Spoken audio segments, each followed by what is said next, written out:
Nós teremos o privilégio de ouvi-lo também agora na pregação da Palavra do Senhor.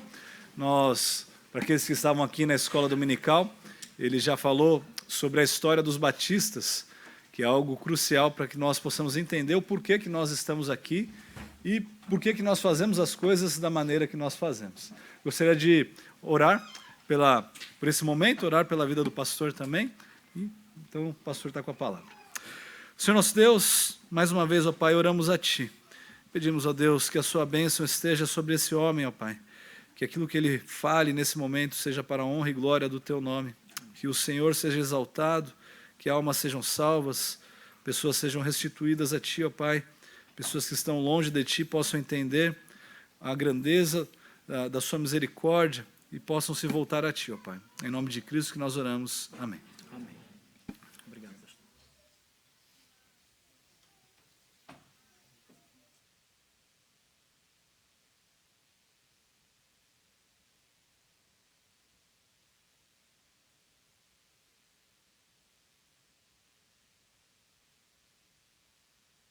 Então, mais uma vez, bom dia. Vamos abrir a palavra do Senhor, Evangelho de João, capítulo 6, verso 44.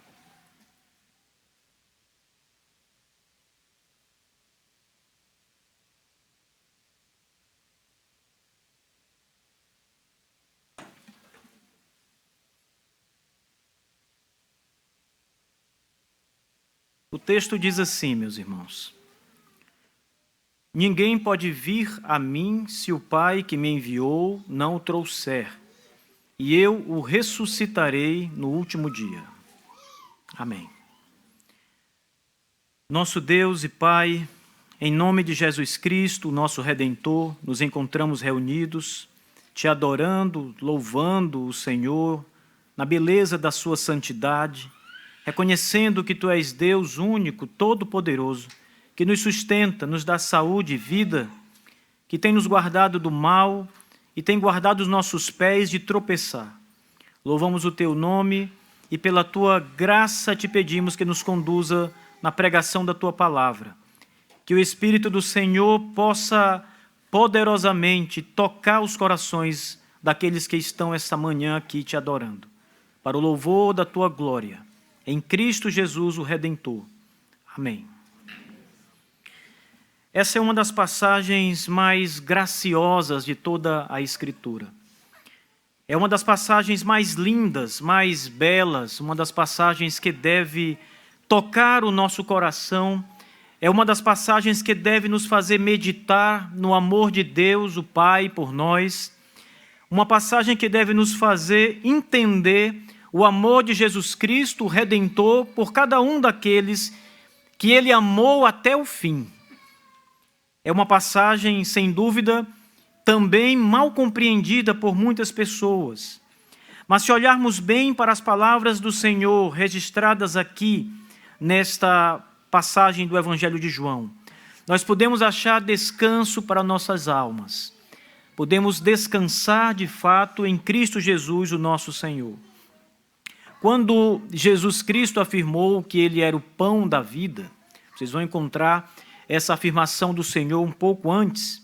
Ele disse que desceu do céu. Ele afirmou que, ao declarar ser Ele o pão da vida, estava fazendo referência àquele pão que Deus alimentou o povo no deserto. E os judeus, quando ouviram o Senhor dizer isso, se indignaram contra Ele.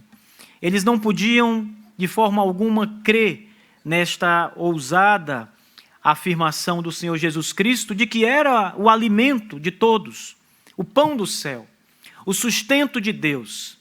Como aqueles judeus, muitas pessoas não podem crer que Jesus Cristo é o Filho de Deus. As pessoas, muitas, pelo mundo todo, não podem crer que o Senhor Jesus Cristo é o alimento da alma. Nós não precisamos pensar muito para chegar a essa conclusão. Maior são os números dos que se perdem do que o número daqueles que são salvos. Grande parte dos homens que Deus criou estão caminhando para o abismo e para o inferno, porque não conhecem a Jesus Cristo, não o reconhecem como o alimento, como o sustento, e não têm nele a única esperança. Portanto, assim como os judeus, muitas pessoas não creem no Senhor Jesus, não acreditam que somente nele pode-se obter a vida eterna. A maioria dos homens não acredita, em hipótese alguma, nesta afirmação. Elas não acreditam na doutrina bíblica. Rejeitam o evangelho da graça de Deus. Os homens preferem trabalhar com as suas próprias mãos pela sua salvação. Acreditam que podem alimentar as suas próprias almas. Acreditam nos seus esforços, na sua peleja diária. Acreditam em qualquer coisa, menos na doutrina, menos na verdade revelada no evangelho. E assim como os judeus, lá nos dias de Jesus, eles também não podiam ir a Cristo, o homem hoje também não pode ir a Cristo. Isso é um fato. Ninguém, ouçam bem, ninguém pode ir a Cristo por si mesmo. O pecado é a barreira que cega, que atrapalha, que impede o homem de olhar para Cristo e crer nele. O máximo que nós podemos, como homens naturais, é olhar para Cristo e entender intelectualmente alguma coisa acerca dele, quando muito. Mas absorver as verdades espirituais são impossíveis para qualquer ser humano, qualquer pessoa. O homem não pode ir a Cristo por si só. O que significa ir a Cristo nessa passagem? O Senhor diz: ninguém pode vir a mim se o Pai que me enviou não o trouxer. Ninguém pode ir a Cristo. Ir a Cristo significa crer e confiar em Cristo para a salvação. Não é nada mais do que isso. Não significa literalmente caminhar em direção a Ele, porque Ele é Espírito. Ele também é carne, está no céu. Não está aqui como vocês todos estão diante de mim. Portanto, ir a Cristo não significa ir ao encontro de uma pessoa comum. Significa ir até Ele pela fé. Significa crer nele. Significa confiar totalmente nele. Isso é ir a Cristo. E vocês precisam ir a Cristo dessa forma, entregando-se com toda a confiança no Senhor. É o mesmo que atender ao convite do Evangelho quando a pregação ela é ministrada e o homem é chamado a crer e a se arrepender dos seus pecados. Significa descansar inteiramente no Senhor, descansar na sua obra, na cruz do Calvário, na sua ressurreição e nas suas promessas. Isto é ir a Cristo. Ir a Cristo é o mesmo que seguir Jesus pela fé. Somente pela fé. Era assim que o reformador Martinho Lutero dizia.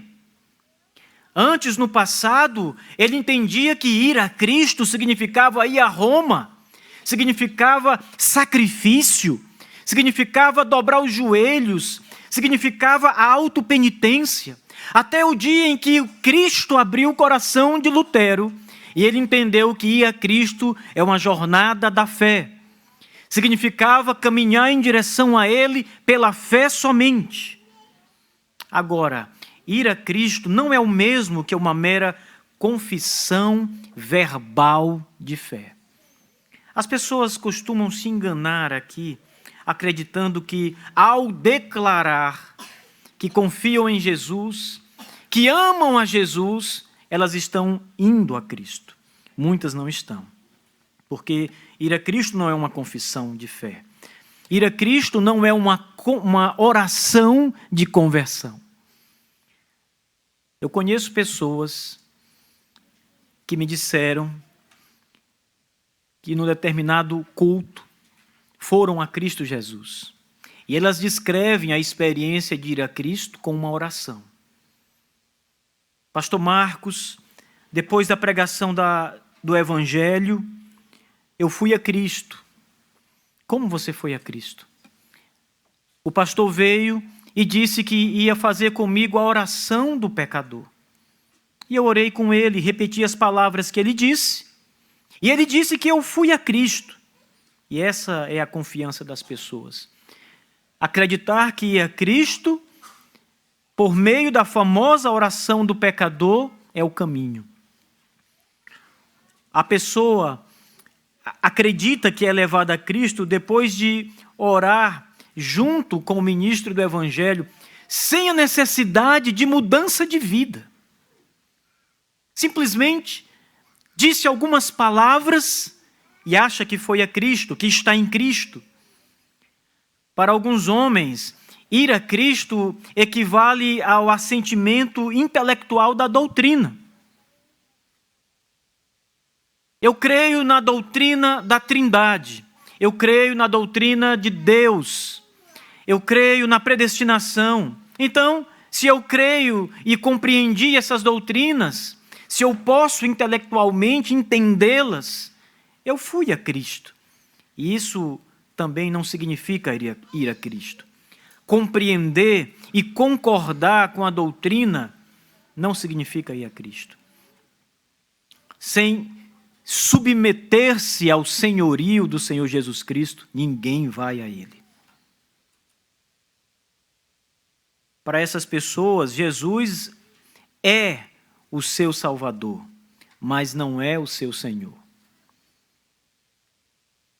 Elas não devem, pelo menos elas pensam que não devem, obediência a Cristo. Mas que Senhor é esse que você não deve obediência a Ele? Que Senhor é esse que é útil apenas para salvar você, mas você não se submete a Ele? A palavra Senhor e a palavra servo no Novo Testamento equivalem à relação de um senhor proprietário de escravos. Ser servo de Cristo significa, na Bíblia, ser escravo de Cristo. Nada menos do que isso. Significa estar sujeito ao Senhor em toda a sua palavra, em tudo que o Senhor disse. No passado recente, muitas igrejas costumavam finalizar o culto com longas sessões de apelos realizadas pelos ministros da igreja. As pessoas eram chamadas a levantar uma das mãos como sinal de que estavam indo a Cristo, eram chamadas a se levantar dos seus assentos. O pregador então dizia: venham à frente, todos que querem vir a Cristo, venham à frente, saiam dos seus lugares, de onde vocês estão, e venham para a frente. O pregador apelava para que as pessoas viessem à frente de qualquer forma, e para isso eles acabavam reduzindo Jesus Cristo a um tipo de mendigo, um pobre mendigo de almas. E o Senhor Jesus não é nenhum mendigo de almas. Ele é o Senhor Jesus Cristo, o Rei da glória. Ele não mendiga almas, Ele é o Criador das almas. Todas as almas são dele. Mesmo as almas dos homens condenados lhe pertencem. Tudo é dele, irmãos. Não há nada no universo que não pertença a Jesus Cristo. Até o diabo pertence a Jesus Cristo. Ele é o Senhor do diabo. Ele é o Senhor das trevas. Ele é o Deus Todo-Poderoso. Ele não mendiga almas. Tudo lhe pertence. Não há necessidade em Cristo. Ele não é o Senhor coitadinho que muitos pregadores fazem. Ele não fica desapontado, triste, se as pessoas não levantam suas mãos, se as pessoas não se dirigem à frente do altar. Os ministros do Evangelho que agem dessa forma, muitos deles choram durante o culto, durante o apelo, fazendo de Cristo assim uma espécie de Senhor que não é Senhor, mas é um mendigo de fato. Os ministros choram em seu apelo dramático por almas, até que de repente alguma pessoa se levanta e vai até eles. Mas depois que essa alma está rendida, como em um tipo de leilão, Cristo novamente começa a ser oferecido para aqueles que ainda não se levantaram. O pregador não fica satisfeito com meia dúzia de pessoas que vêm à frente. Então, quando essas pessoas vêm à frente e ele ora por elas, a oração do pecador, ele continua oferecendo Cristo como um leiloeiro barato, porque ele quer mais pessoas.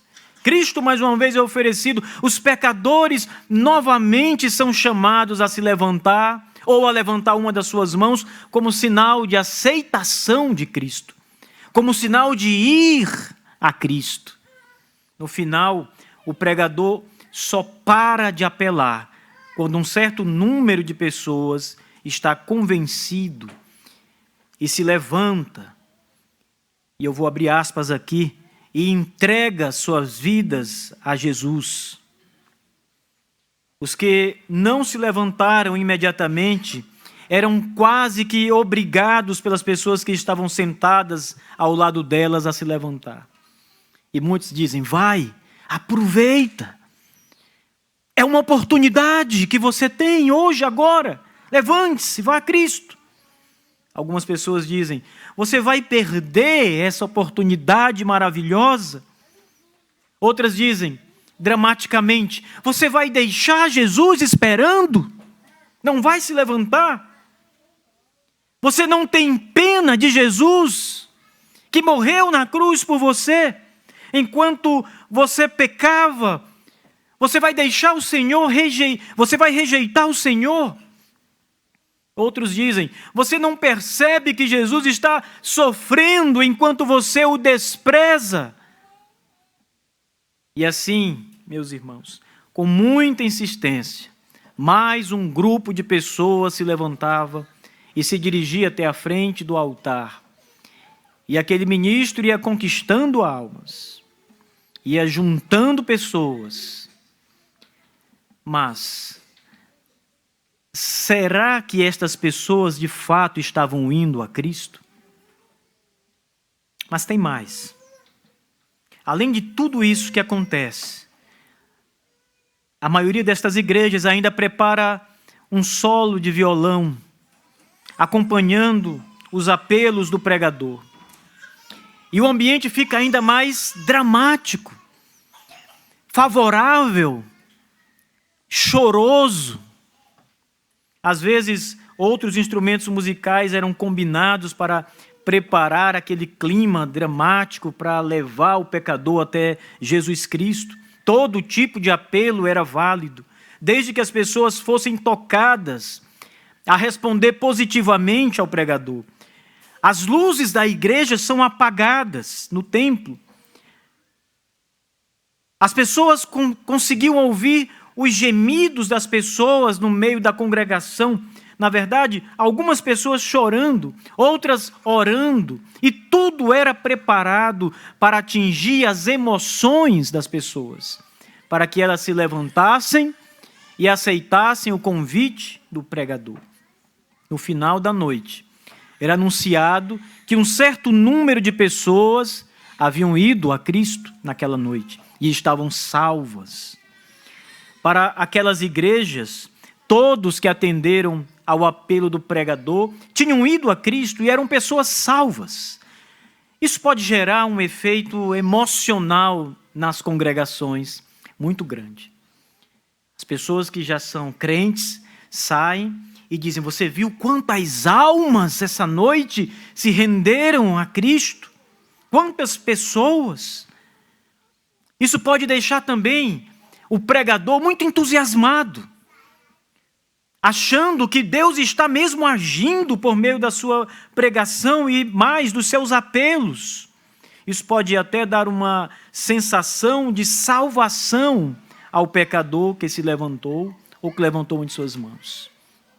Todas essas coisas podem acontecer. Mas todas essas idas a Cristo são inconsistentes com aquilo que a Bíblia descreve como ir a Cristo de verdade. A maioria das pessoas que está indo a Cristo desta maneira, na verdade, estão indo ao pregador da palavra e não a Cristo. São tocadas pelo pregador, pelo solo de violão, pelos apelos dramáticos e não por Cristo. Não pelo Espírito Santo. Não pelo Evangelho. Elas foram tão constrangidas na igreja que acabaram cedendo ao apelo, ou então por pura vergonha, ou pena do pregador, pena do ministro que está ali se esforçando, ou mesmo enganadas, elas acabam indo, achando que estão indo a Cristo, depois daquilo que ouviram acerca dele. Na maioria dos casos, pode haver aceitação, pode haver acréscimo no rol de membros da igreja, mas não há regeneração de almas. Tem mais um detalhe.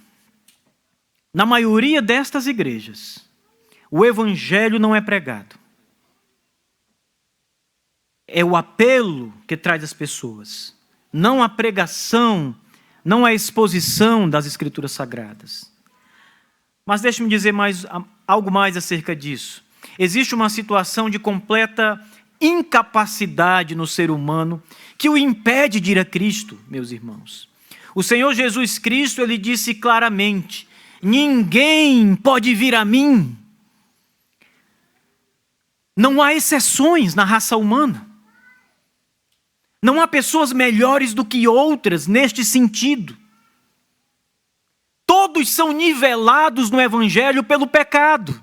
Ninguém pode ir a Cristo. O Evangelho é maravilhoso, irmãos, porque apesar de economicamente, socialmente, geograficamente, nós estarmos em situações e condições muito distintas, o Evangelho nivela todos os homens, como a morte nivela todos os homens. E aqui o Senhor Jesus diz claramente: ninguém pode vir a mim, diz o nosso Senhor. Isso não é o mesmo que dizer que a maioria das pessoas não é capaz de ir a Cristo. Não é isso que o Senhor Jesus está dizendo. Ele está dizendo que ninguém pode. Ele não está dizendo que um grande número não pode. Ninguém pode. Mas também não significa que apenas os piores pecadores é que não podem ir a Cristo. Significa exatamente o que Jesus disse, que nenhum homem em seu estado natural pode ir até Ele. Ninguém. O pecado arrasou com a capacidade humana de escolher as coisas espirituais. A escolha é colocada diante dos homens. Lembrem daquela cena no Evangelho em que está de um lado Jesus, Pilatos no meio, o juiz, e do outro lado Barrabás. Pilatos disse: quem vocês querem que eu solte essa noite? Jesus, chamado Cristo, ou Barrabás, o bandido, o assassino? A escolha estava feita, a proposta estava feita. A escolha seria feita pelos homens. Quem os homens escolheram? O bandido. O homem não vai a Cristo por ele mesmo. O pecado cegou o seu entendimento. O pecado acabou com ele, conosco. Pilatos disse: não vejo mal nenhum nesse homem. Não há culpa neste homem. Ele insiste com as pessoas para que elas escolham a Cristo. Mas os homens escolhem o assassino. Elas gritam: Barrabás, Barrabás, solte Barrabás, crucifique-o, crucifique Cristo. Assim, irmãos, é a realidade da escolha que os homens fazem de Jesus Cristo. Ninguém pode vir a mim se o Pai que me enviou não o trouxer. E aqui Jesus está falando de graça, de evangelho da graça, de poder de Deus, de vitória sobre o pecado, sobre as trevas, de conquista de almas de fato. O pregador torna Cristo um mendigo de almas, um coitadinho, mas o Evangelho diz que Cristo é o supremo conquistador, o Senhor absoluto. Ele vence, Ele destrói o pecado em nós, a barreira, o impedimento. Conquista de fato. O pecado, ele obscureceu a mente e o coração humano de tal modo que o Evangelho está encoberto para toda a humanidade. Essa realidade é retratada na Bíblia de várias maneiras. Por exemplo, 2 Coríntios, capítulo 2, capítulo 4, versículos 3 e 4, o apóstolo Paulo disse: se o Evangelho ainda está encoberto, é para os que se perdem que ele está encoberto, nos quais o Deus deste século cegou o entendimento dos incrédulos, para que lhes não resplandeça a luz do Evangelho da glória de Cristo, que é a imagem de Deus. Depois Paulo diz em outra passagem sobre o entendimento humano: ora, o homem natural não aceita as coisas do Espírito de Deus porque eles são loucura. O Evangelho é loucura para o ser humano. Ele se discerne espiritualmente e o homem não consegue discernir espiritualmente o Evangelho a menos que haja uma operação da graça no seu coração. Mateus 15, verso 24, a Escritura retrata o homem como estando cego. Jesus disse aos seus discípulos acerca dos fariseus: deixai-os, são cegos, guias de cegos. Se um cego guiar outro cego, cairão ambos no barranco. O diagnóstico mais sombrio das Escrituras em relação ao estado do homem é este. Prestem atenção. Ele está espiritualmente morto em seus delitos e pecados. O cego ainda está vivo, mas o morto está morto. Ele não pode ir a Cristo porque está morto. Ele não pode escolher porque mortos não escolhem. E o que um morto pode fazer? Se você estiver com uma pessoa morta diante da sala de um ambiente e você começar a clamar para que essa pessoa volte, lhe beije, lhe abrace. Os pais, quando estão velando seus filhos, choram, gritam, abraçam, chamam, mas os seus filhos não respondem mais, porque estão mortos. E o homem está morto espiritualmente. Como ele pode responder ao Evangelho? Ninguém pode vir a mim se o Pai não trouxer. Ninguém. Isto é o Evangelho. Há um outro problema. Já temos muitos problemas, mas há mais problemas. Além do homem não poder ir a Cristo, ele não quer Cristo. Ele o rejeita. Ele não quer o Senhor Jesus, o que significa que o homem não tem o poder e nem a vontade de ir a Cristo. Porque algumas pessoas podem dizer: olha, eu até queria ir a Cristo. Mentira. O homem não quer Cristo. Ele não deseja o Senhor Jesus. Toda essa falácia de que os homens estão ansiosos para ouvir o Evangelho e para seguir a Jesus Cristo é falsa, meus irmãos. Nós vamos evangelizar um mundo que odeia Deus. Eles não esperam a Deus, eles estão armados contra Jesus Cristo e o seu reino. Nós somos embaixadores de Cristo, que trabalhamos sob o poder e as ordens do nosso Senhor. E por meio da nossa pregação, Cristo, o conquistador, conquistará as almas daqueles que estão contra Ele. Eles não querem Cristo. Eles não estão ansiosos pelo Evangelho. Vamos fazer missões na África, porque ali os africanos pagãos anseiam por Jesus. Que grande mentira! Eles não anseiam por Cristo. É verdade que nós devemos ir lá para pregar o Evangelho, mas sabendo que encontraremos ali adversidades, bruxaria, feitiçaria, tudo contra Deus e contra o seu ungido. Mas temos que ir lá. E aqueles que são de Cristo serão chamados. Cristo vencerá todas as barreiras. O homem, segundo o Evangelho, ele precisa ser levado a Cristo. E esse é o terceiro ponto. Se o homem não pode ir a Cristo, como então alguns homens são salvos? Talvez você esteja pensando agora, mas eu quis Cristo, pastor Marcos. Eu ouvi o Evangelho e eu não sou louco.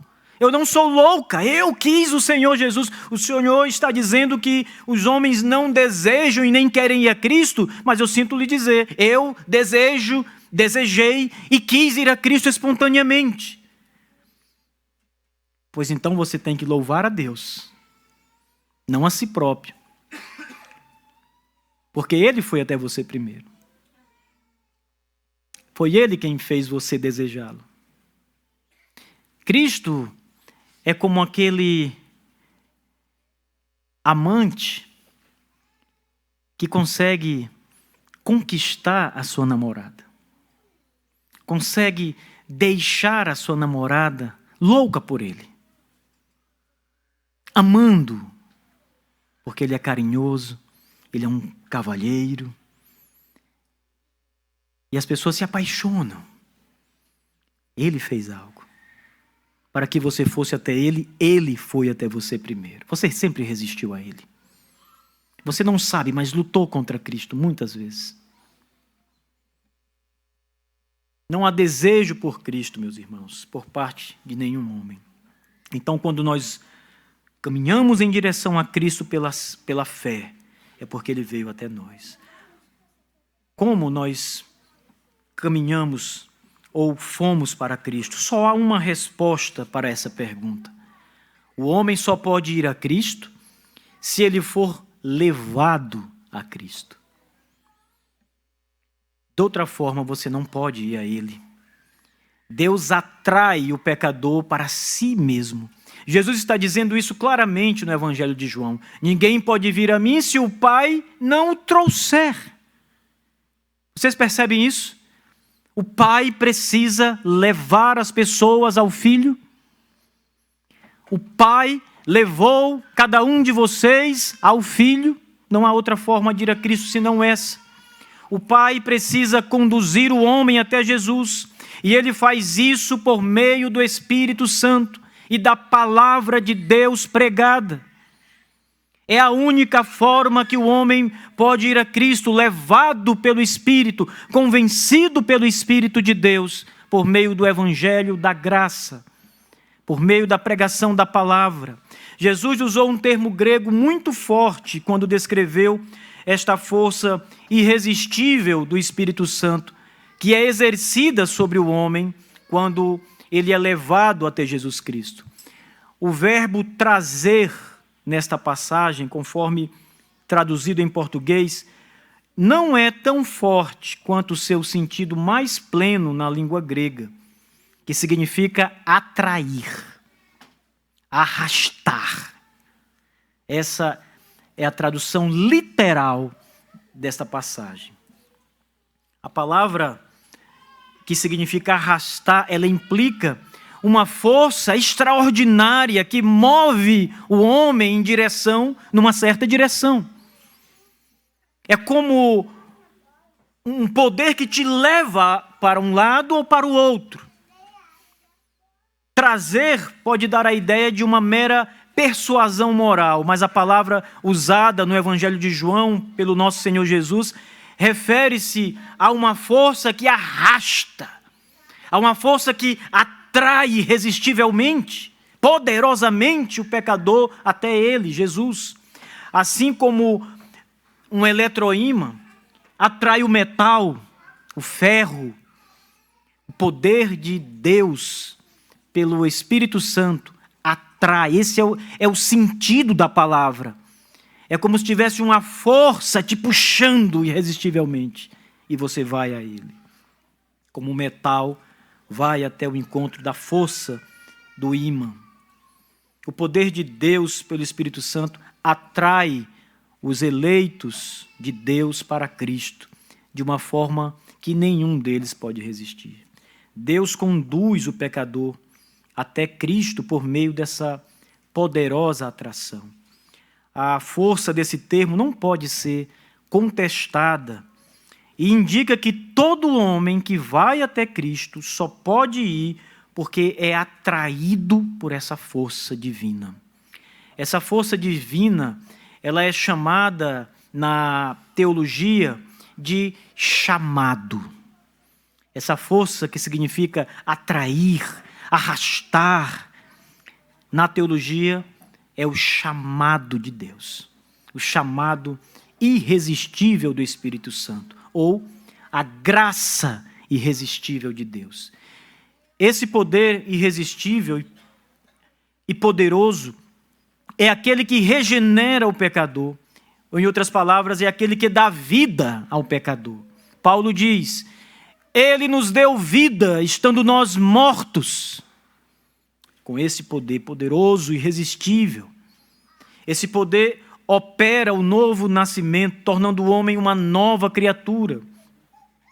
O poder de Deus em atrair o homem não o obriga a ir a Cristo. Isso é muito importante. Porque aqui algumas pessoas começam a pensar que Deus arbitrariamente, contra a vontade do homem, o arrasta para si mesmo. Veja, esse poder é um chamado poderoso. É um poder que muda a vontade interior. O homem vem a Cristo porque, por esse poder, ele é convencido de Cristo. E ele vai deliberadamente, espontaneamente ao Senhor Jesus.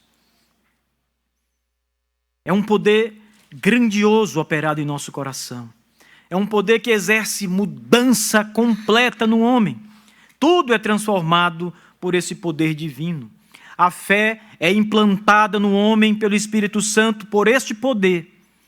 E quando ele é chamado pelo Evangelho a seguir a Jesus, ele vem muito desejosa e alegremente para os braços do seu Salvador, porque ele é convencido dele.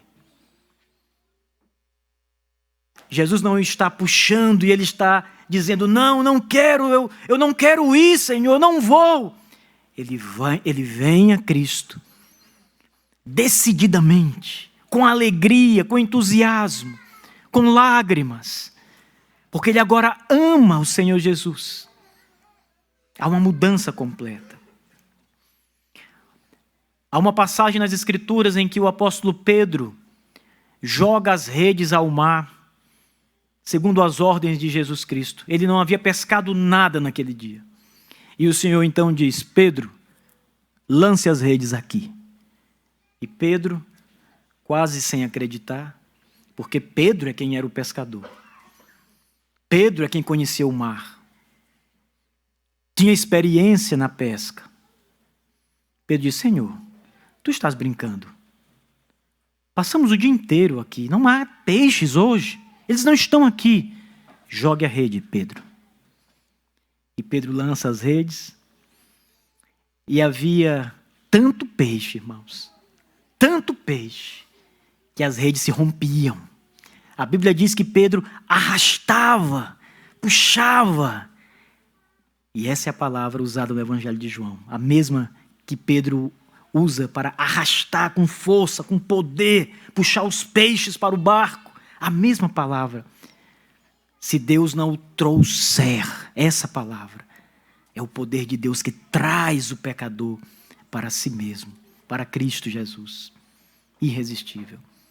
Pedro conhecia o mar, mas Deus conhecia os peixes. Deus criou os peixes e Deus disse: peixes para a rede de Pedro. E ele puxou todos os peixes.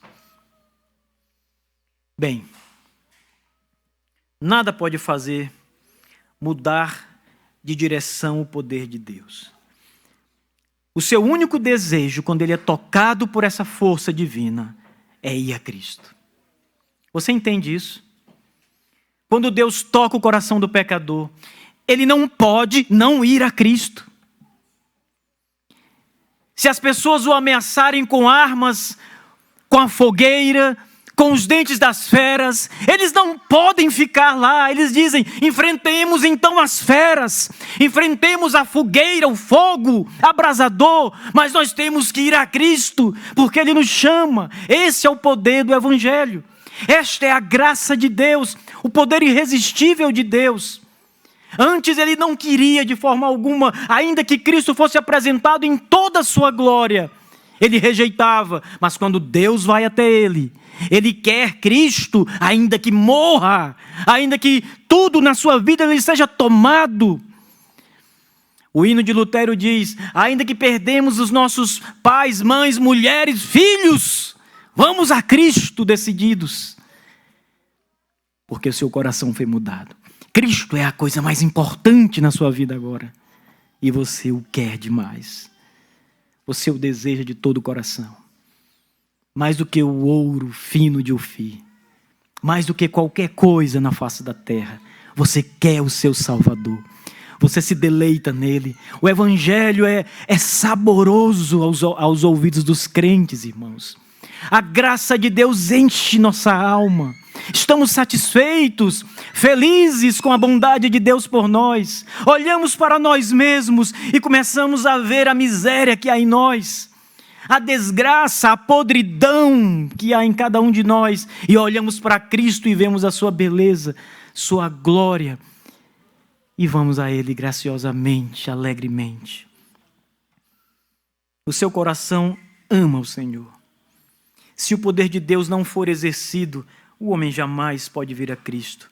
Mas se esse poder for operado, ele virá. Mesmo em meio às chamas, usando uma expressão de um missionário batista que veio ao Brasil, o primeiro missionário batista que veio ao Brasil, Thomas Jefferson Bowen. Ele disse, escrevendo para a Junta de Missões Americanas, ele tinha ficado doente 40 vezes de malária. 40 vezes de malária na África. E ele escreveu para os Estados Unidos e disse que o Brasil era um país que o Evangelho ia prosperar. E que as pessoas viriam a Cristo mesmo em meio às chamas, quando o Senhor as chamasse. E ele escreve isso porque até aquele momento ainda não havia conversões no seu ministério. Nada, nem mesmo a morte pode persuadir uma pessoa de não seguir a Jesus Cristo. O poder exercido pelo Espírito Santo sobre o pecador é maior do que o poder do pecado sobre o homem. É bem maior, é infinitamente maior. O Espírito de Cristo vence todas as barreiras. O Espírito de Jesus Cristo convence o homem do seu estado miserável, da morte. O poder do Espírito Santo dá ao homem um novo entendimento, um novo coração, olhos para ver as coisas espirituais. A glória do Evangelho é descoberta, pois o véu que o encobria é retirado e Cristo pode ser visto e contemplado pelos pecadores plenamente. A beleza do Salvador, as doçuras do Evangelho se tornam então desejáveis ao pecador.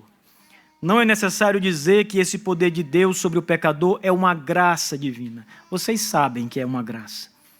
É uma bondade de Deus. Não é nós que merecemos isso. Não somos nós que merecemos isso. Nem todos que ouvirem o Evangelho serão atraídos a Cristo.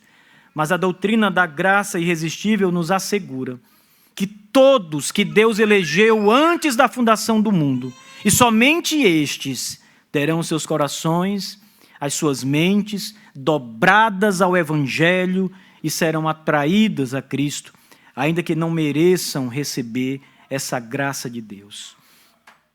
Também não é necessário dizer que essa doutrina é odiada por muitos homens, pois ela não somente expõe a sua completa incapacidade e também a sua total dependência da graça de Deus, como ela realça outra doutrina poderosa, a doutrina da predestinação divina.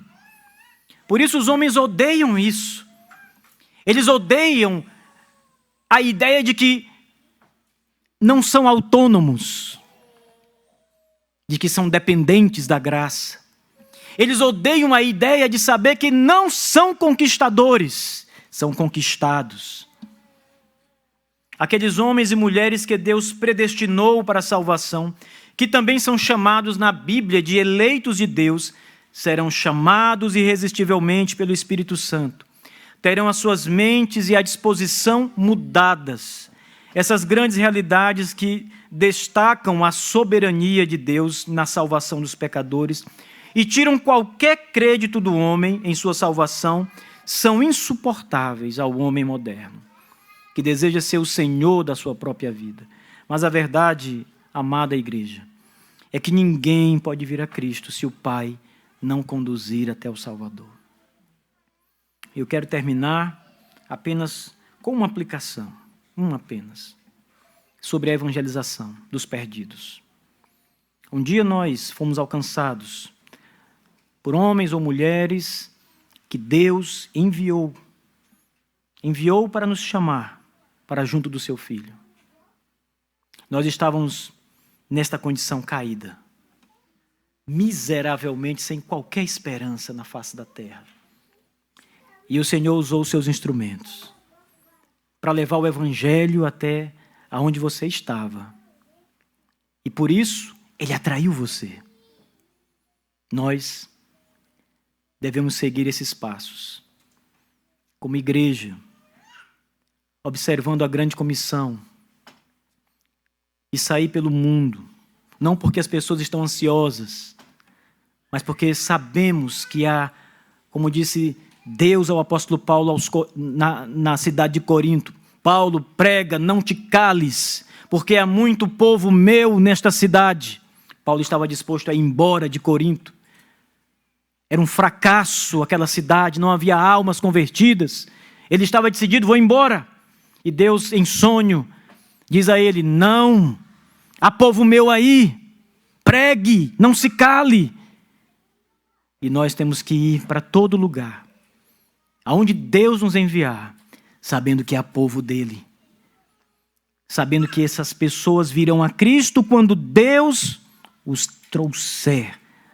Por meio da nossa mensagem, Deus vai trazer essas pessoas, aqueles que lhe pertencem, ao conhecimento pleno de Cristo, como nos trouxe. Preguem o Evangelho, meus irmãos. Que a nossa igreja batista calvinista não seja mal compreendida e nem acusada falsamente de sermos pessoas que não desejam a salvação do mundo, dos homens. E a melhor maneira de nós provarmos isso é nós mesmos indo e pregando o Evangelho aos outros, apelando às pessoas, mas de forma sincera e autêntica, sabendo que só Cristo pode mudá-las. Façam isso. Comece na sua casa. Comece com os incrédulos que estão ao seu lado. Comece no meio da sua parentela. Vá para os seus vizinhos. Vá para os seus relacionamentos de trabalho, de clubes, de futebol, de escola, de faculdade. Aonde você estiver, de empresários. Vá até eles e fale de Cristo e o seu amor, a sua bondade, sua misericórdia. Se eles não vierem a Cristo, você foi até eles e fez o que tinha que fazer. O mais pertence a Deus. Deus abençoe.